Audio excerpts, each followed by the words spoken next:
విద్యా విద్యా వస్తున్నాను వినయ్.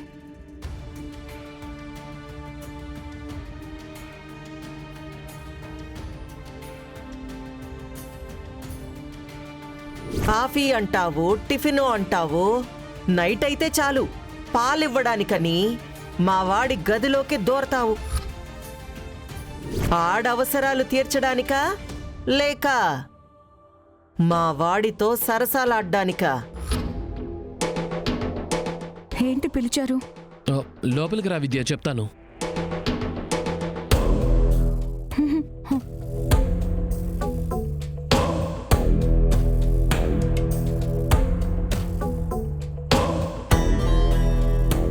విద్యా, నువ్వేవీ కంగారు పడకమ్మా.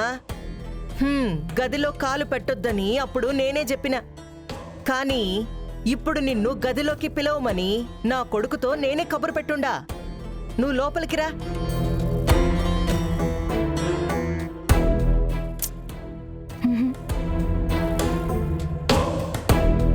అమ్మే చెప్తుంది కదా, రా విద్య.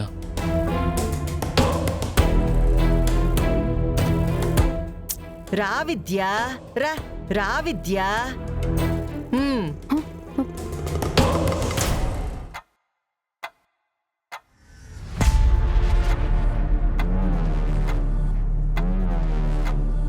చూడండి, మీరిద్దరూ పక్క పక్కనుంటే ఎంత బావుండారో. ఒకరి కోసం ఒకరు పుట్టినట్టు. నిజమా అమ్మా? నువ్వేనా ఇలా చెప్పేది? నిజంరా. నువ్వు చూస్తే ఒక్కగానొక్క కొడుకువి.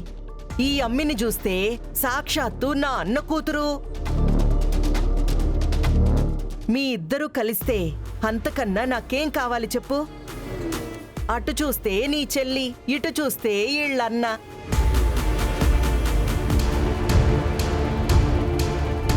మ్యాగీ వెంకీల మధ్య పడ్డ బ్రహ్మముడికి నాకు కూడా చాలా సంతోషంగా ఉంటుందిరా.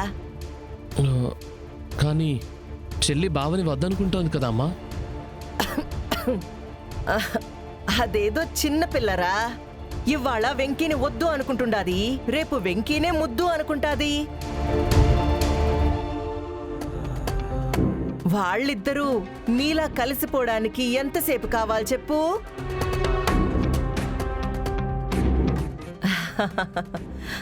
నాకు కూడా ఈ ఇంట్లో ఏ గొడవలు లేకుండా అందరూ కలిసిపోయి ఆనందంగా ఉండడమే కావాలి అనిపిస్తుందిరా. అయ్యో, కానీ అలా ఉండాలంటే ఇదిగో విద్య వల్లే అవుతాది. విద్య వల్ల?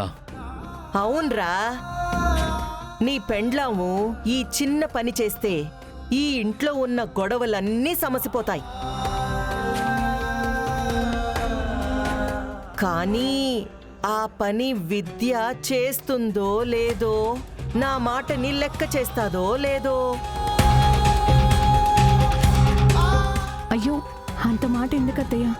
చెప్పండి అత్తయ్య, నేనేం చేయాలి?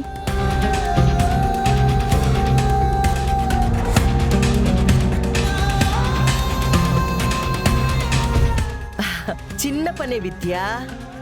మీ అన్నయ్యకి మాకు మధ్యనున్న ఈ ఎలక్షన్స్ గొడవలు అవి నువ్వే ఆపేయాలా?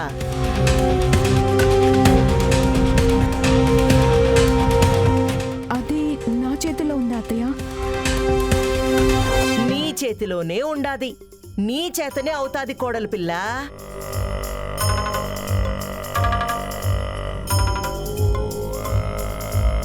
నువ్వు చెయ్యి చాచి, అన్నయ్యా నువ్వు నా కోసం ఈ ఎలక్షన్స్ నుంచి తప్పుకో అని చెప్పినావనుకో, మీ అన్నయ్య ఒప్పేసుకుంటాడు, ఎలక్షన్స్ నుంచి తప్పుకుంటాడు. అప్పుడు ఈ గొడవలేవి ఉండవు. బయట మనింటి పరువు పోవడాలేవి ఉండవు. మెల్లగా మ్యాగీ కోపం తగ్గిపోతాది, చిన్నగా మీ అన్నయ్యకి దగ్గరైపోతాది. తర్వాత మీరిద్దరు కూడా కలిసిపోవచ్చు. ఆ తర్వాత మన కుటుంబం అంతా ఒకటైపోవచ్చు.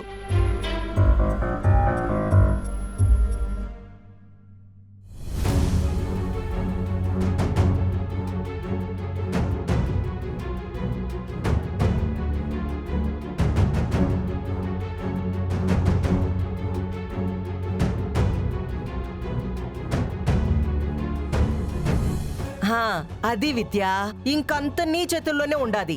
ఏమంటావమ్మీ?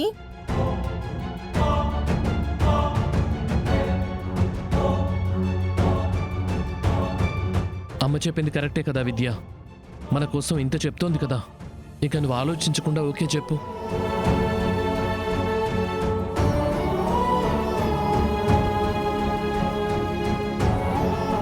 ఓకే అత్తయ్య, మీరు చెప్పినట్టే అన్నయ్యని ఎలక్షన్స్ నుండి తప్పుకోమని చెప్తాను. ఒట్టిగా చెప్పడం కాదమ్మీ, గట్టిగానే ఒప్పించాలా? అలాగే అత్తయ్య, చెప్తాను. సరే అమ్మీ.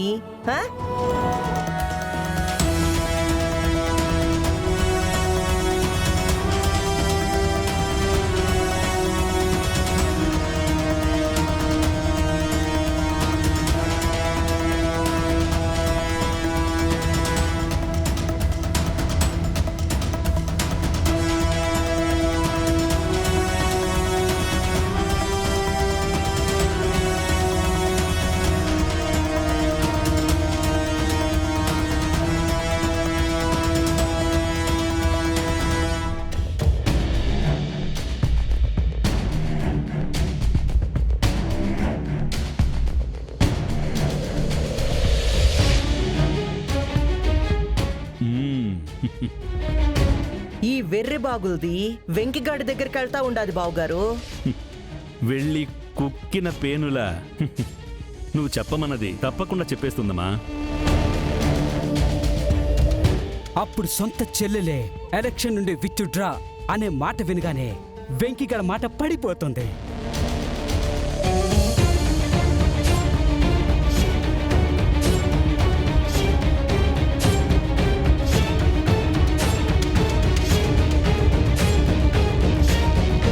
అన్నయ్య,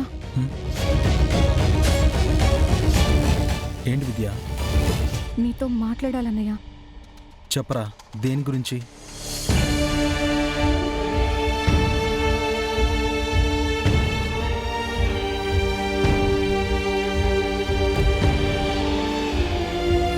అన్నయ్యా, నువ్వు నా కోసం ఈ ఎలక్షన్స్ నుంచి తప్పుకో అని చెప్పినావనుకో, మీ అన్నయ్య ఒప్పేసుకుంటాడు, ఎలక్షన్స్ నుంచి తప్పుకుంటాడు.